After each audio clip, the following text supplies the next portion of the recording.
Tipe yang seperti ini tidak cocok menurut saya buat untuk yang pekerja keras.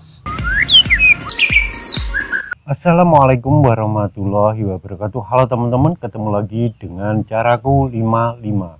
Semoga teman-teman kondisi sehat walafiat dan dimudahkan rezekinya. Kali ini saya akan membahas yaitu tentang burung murai batu, metabolisme yang cepat dan metabolisme yang lambat. Metabolisme pada burung murai batu ini ada yang cepat maupun lambat. Ada kala kita mengetahui pada burung murai batu sehingga penerapan dan perawatan itu agar cepat dan pada burung cocok. Metabolisme pada burung itu sangat berbeda-beda, khususnya yaitu cepat mengurai bahan makanan pada burung. Itu juga tergantung pada kondisi pencernakan. Di video saya sebelumnya sudah saya bahas yaitu agar menyehatkan atau pencernakan itu bagus bisa diberi yang namanya probiotik. Probiotik itu saya menggunakan yaitu yang untuk khusus hewan, itu bisa dibeli di toko peternakan. Metabolisme yang cepat ini tentu pada burung ini kalau kita terlalu memberi banyak extra fooding, akhirnya EF itu tidak bisa dicerna dengan sempurna teman-teman, yang mengakibatkan pada burung ini akan ya gembung dan sebagainya, nyekukru. Ini sangat penting. Metabolisme pada burung ini menentukan pada kesehatan pada burung itu sendiri. Metabolisme pada burung yang cepat tentu yaitu kotorannya pun sangat berbeda. Kotorannya itu cenderung kecil-kecil dan menyebar merata. Di sini artinya pada burung ini terlalu cepat dia menyerap bahan makanannya sehingga pencernaannya ini cepat terurai teman-teman. Jadi ini juga sangat penting. Biasanya pada burung ini kebanyakan burung tipe yang panas. Kalau kita banyakin EF, burung ini juga akan sulit jalan. Dengan cara yaitu pola perawatan harian, menurunkan extra fooding atau mengenulkan extra fooding. Pengenulan extra fooding ini berharap pada burung ini tidak terlalu banyak makan hewani sehingga pencernaannya ini akan cepat mencerna. Jika pemberian extra fooding banyak, tentu pada burung ini akan kelebihan asupan protein dan sebagainya, sehingga burung ini kinerja dalam tubuhnya ini kurang maksimal. Yang kita lakukan ya tentu sesuaikan aja, bisa menggunakan jangkrik biasa atau jangkrik keliring juga bisa, tetapi porsinya ini harus kita turunkan. Misalkan kita nolkan EF tersebut dalam jangka waktu tertentu, misalkan 1 minggu ataupun 5 hari, dan nanti dilihat perubahan. Burung ini tentu pada metabolisme yang cepat, pada burung ini akan cepat dia naik emosinya jikalau extra fooding kita turunkan. Tetapi kalau extra fooding itu kita naikkan, burung ini akan mudah gembung, kelebihan asupan gizi pada burung tersebut. Untuk pada burung ini bisa diumbar ataupun kita menggunakan tangkringan satu aja untuk harian. Pengumbaran tentu kita lakukan jangan terlalu sering, misalkan seminggu 1 kali seperti itu. Dan untuk hal lain juga bisa kita lakukan melalui penjemuran. Penjemuran pada burung ini kita sesuaikan aja. Kalau sudah burung kelihatan mangap, itu juga bisa kita hentikan.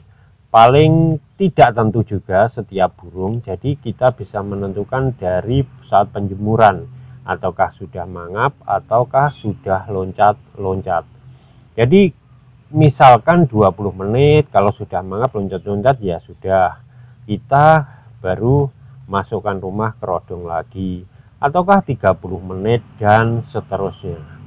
Pada burung ini juga bisa kita lakukan dengan jemur sauna, tetapi hanya misalkan sekali aja. Seminggu sekali boleh dijemur sauna, tapi jangan keseringan, beda karo dengan metabolisme yang lambat. Pada burung ini mandinya suka mandi dan ya suka dia mandi, tetapi juga kita batasi juga, misalkan 2 hari sekali juga bisa kita mandikan, ataukah mandinya sore, itu jauh lebih bagus untuk mereda birahinya pada burung atau emosinya seperti itu. Burung seperti ini tentu pada birahinya biasanya kurang, emosinya itu tinggi. Jadi kalau terlalu emosi biasanya ya kurang bagus, dan terlalu berahi ya kurang bagus. Dari situ kita juga dapat melihat teman-teman, utamakan pada burung ini full kerodong juga, tetapi ada hal-hal tertentu pada burung ini juga bisa kita ablak jikalau kondisi emosi dan birahi terlalu tinggi, agar burung ini mau menurunkan birahi dan emosinya. Dan burung ini tidak cocok untuk harian di rumah itu banyak burung, misalkan lebih dari 2 itu kurang. Jadi itu teman-teman, beda lagi dengan sistem pada burung yang metabolisme lambat. Itu kotorannya pun cenderung besar-besar dan lembek. Untuk burung yang metabolisme lambat, dalam arti di sini yaitu burungnya lambat dalam mencerna suatu makanan. Burung cenderung pada kotoran ini memang agak besar-besar teman-teman, biasanya ngumpul dan agak lembek, kadang ya agak fasesnya itu ada yang agak putih, dan ini burungnya agak lembek dan besar. Cenderung burung ini yaitu faktornya ini kurang. Perawatan yang harus kita lakukan yaitu dengan pola extra fooding. Extra fooding tentu kita juga setting, itu pemberiannya ini agak lebih dulu. Misalkan kita beri 55 ataukah 77 ataukah 10-10 harian. Proses bisa kita lakukan juga penjemuran pada burung-burung yang tipe ini dengan penjemuran kuat teman-teman. Biasanya burung di sini yaitu dia akan penjemuran itu sangat kuat untuk penjemuran lama, agar metabolisme pada burung atau pencernaannya ini bagus. Nanti kalau sudah bagus, kotorannya ini tetap besar, tapi agak sedikit lembek, istilahnya agak basah kotorannya seperti itu teman-teman. Jadi prosesnya ini juga umbaran sangat perlu pada burung ini, yaitu seminggu bisa 3 kali. Bahkan penjemurannya pun ini juga bisa dengan sauna teman-teman.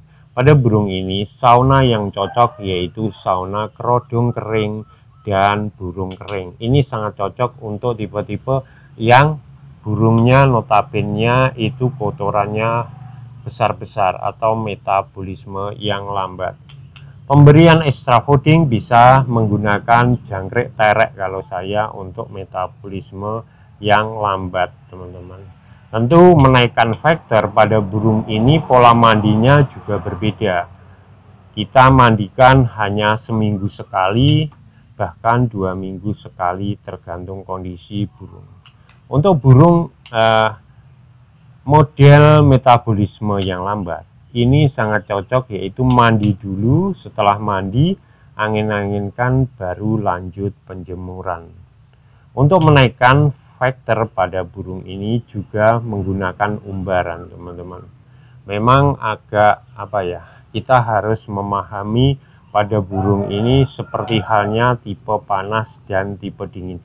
Sebenarnya istilahnya hampir sama, tetapi pembedaan cara apa ya, istilahnya aja hampir sama juga, vektor tinggi, vektor rendah hampir sama, tetapi kita bisa melihat dari metabolisme pada burung tersebut. Settingannya pun burung ini juga bisa menggunakan jangkrik yang agak lebih, bisa juga seminggu 2 kali kita beri ulat Hongkong misalkan 15 ekor atau 10 ekor seminggu 2 kali itu juga bisa, atau 1 kali misalkan mau lomba setiap minggu, jadi kita berinya misalkan H-1 atau H-2.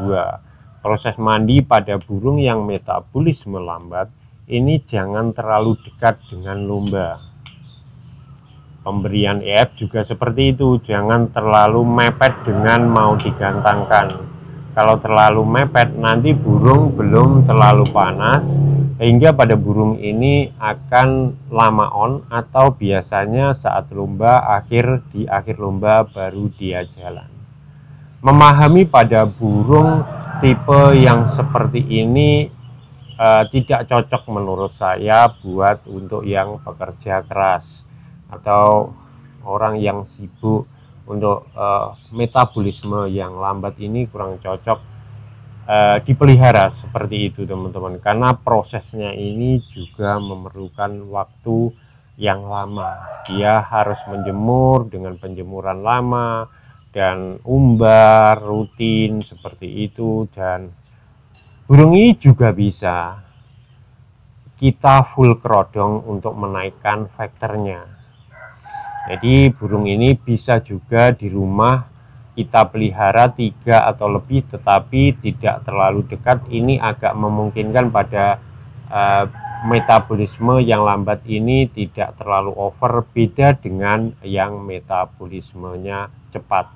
Jadi seperti itu teman-teman, itu tergantung pilihan, semua tergantung kepada pilihan teman-teman, mau vektor tinggi atau metabolisme yang cepat, atau yang lambat dengan vektor yang rendah atau semi vektor. Memang semua pilihan ada di teman-teman sekalian, cuma kadang kita memilih burung saat kita lihat burung ini kelihatannya vektor, ternyata dinaikkan extra fooding sehingga burung akan mudah vektor. Biasanya kita beli saat di rumah itu burung kurang vektor karena pola rawatan sebelumnya itu berbeda dengan pola rawatan yang baru kita lakukan. Jadi burung ini biasanya akan menyesuaikan, tergantung juga kondisi dan cuaca tiap daerah.